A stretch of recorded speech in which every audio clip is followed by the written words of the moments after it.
대한민국 사람이라면 어렸을 때부터 귀에 딱지가 않도록 듣는 말이 있습니다. 바로 엄마가 좋아, 아빠가 좋아인데요. 이러한 재미있는 질문은 우리가 커가면서 더욱 선택하기 어렵게 바뀌곤 하죠. 예를 들면 사막에서 길 잃기 대 북극에서 길 잃기, 혹은 배고픔 참기 대 맛있는 거 먹다가 혀 씹기 라는 선택지가 있을 때 여러분들은 어떤 선택을 하실 건가요? 이러한 질문들은 굉장히 고르기 어렵지만 나름의 소소한 재미를 주곤 합니다. 그런데 이런 비교 게임은 외국에서도 굉장히 유행하고 있다는 점 알고 계셨나요?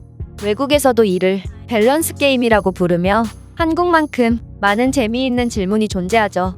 그런데 최근 글로벌 커뮤니티에서 굉장히 흥미로운 밸런스 게임이 올라왔는데요.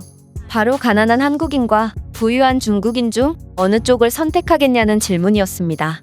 이는 매우 극단적인 질문이긴 하지만 외국인들 입장에서는 상당히 대답하기 어려운 질문일 텐데요. 놀랍게도 이 질문은 외국인들의 굉장한 관심을 받고 있으며 한 선택지가 압도적인 몰표를 받고 있다고 합니다. 그렇다면 먼저 이 글의 조건부터 확인해 보겠습니다. 당신이 중국인으로서 중국에서 살기로 마음먹었다면 이러한 명품들을 마음껏 살 수 있을 만한 부를 얻게 됩니다. 이건 당신이 거주하게 될 집이고 또한 당신은 이러한 슈퍼카를 운전할 수 있습니다.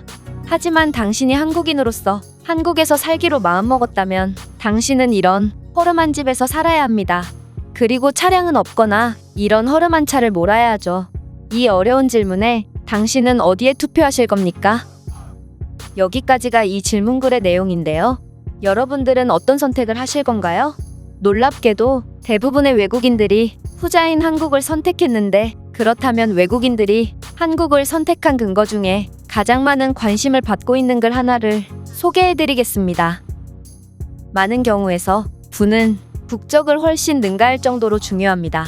왜냐하면 대부분의 나라에서 가난하다는 것은 곧 안정과도 크게 연관이 있기 때문이죠. 그러나 한국과 중국이라면 조금은 다른 시선으로 바라보는 게 맞을 것 같습니다. 중국의 상위 10%와 한국의 하위 10%를 비교해보세요. 한국은 의무교육 제도가 있으므로 그들은 똑같이 교육을 받으며 똑같이 배를 고른 일도 없을 뿐더러 똑같이 건축법상 집이라고 규정되는 곳에서 머물 수 있습니다. 즉, 한국 같은 선진국에서 가난한 사람이 되는 것은 꽤 괜찮은 삶의 질이 제공된다는 것입니다. 물론 중국의 상위 10%는 삶에 있어서 꼭 필요한 것대로 사치를 위한 더 많은 지출을 할 수 있겠죠.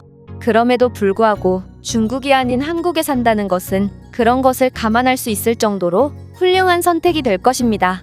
그 이유로 첫 번째는 한국은 정치적으로 매우 안정된 국가라는 것입니다. 한국 정부는 적어도 당신의 재산을 반드시 보장해 줄 것입니다. 하지만 중국에서도 그러한 기대를 할 수 있을까요?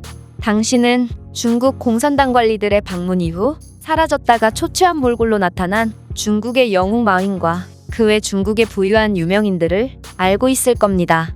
마윈은 그의 회사 알리바바를 정부에 뺏기기까지 했죠. 최근에 허난성 농촌은행이 정부와 결탁해 국민들의 예금을 전부 빼앗아버린 사건을 떠올려 보세요. 이에 시민들이 시위를 하자 정부는 탱크를 동원해 시민들을 무력으로 진압했습니다. 따라서 당신이 중국에 산다면 당신의 부를 반드시 지킬 수 있을 거라고 확신할 수 없습니다. 두 번째는 바로 안전입니다.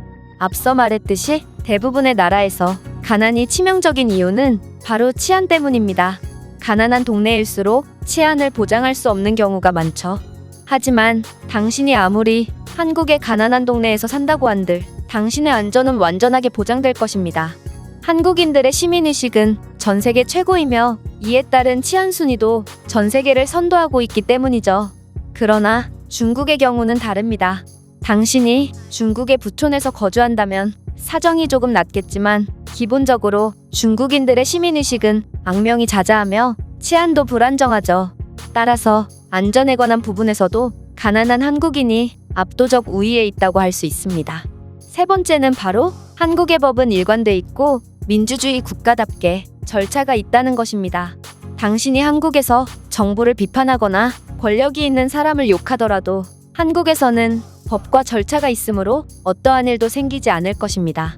하지만 중국에서는 법의 일관성이 없을 뿐더러 매우 강압적이죠. 중국에서는 어떠한 신고를 하더라도 지역마다 요구하는 서류가 모두 다르며 중국인들이 SNS나 게임에서 중국 정부를 욕한다면 그들은 쥐도 새도 모르게 사라진다는 사실은 모두가 알고 있습니다. 그 외에도 유튜브나 넷플릭스 등 많은 것을 제한받고 자유가 없다는 점은 많은 중국인들로 하여금 중국을 떠나고 싶다는 생각이 들게 하는 이유죠. 따라서 이렇게 불안정한 나라에서 부자로 살아봤자 국가가 부와 안전 등 아무것도 보장해주는 게 없으니 저는 망설임 없이 한국을 선택하겠습니다.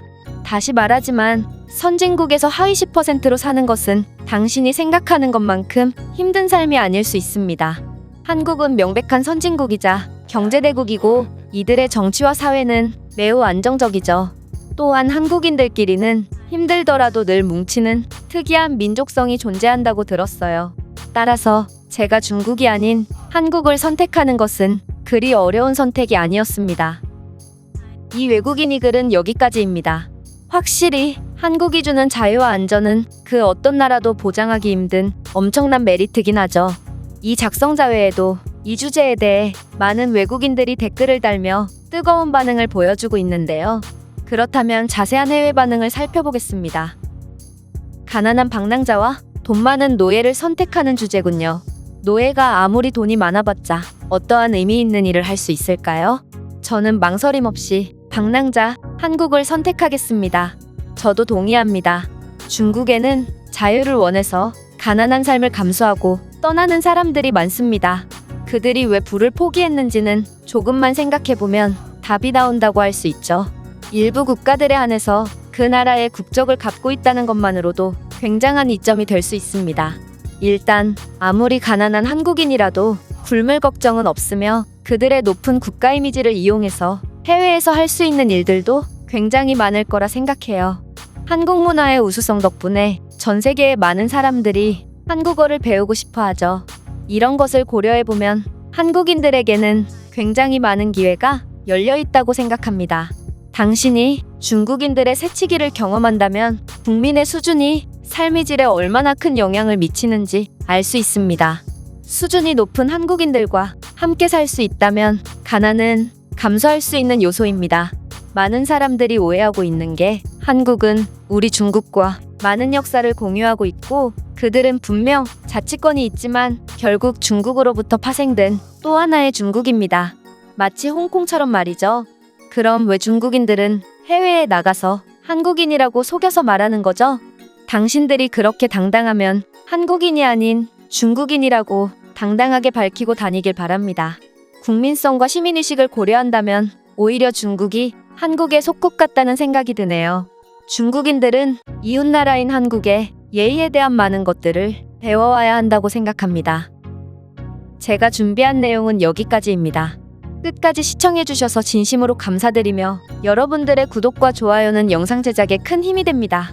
이상 세모튜브였습니다.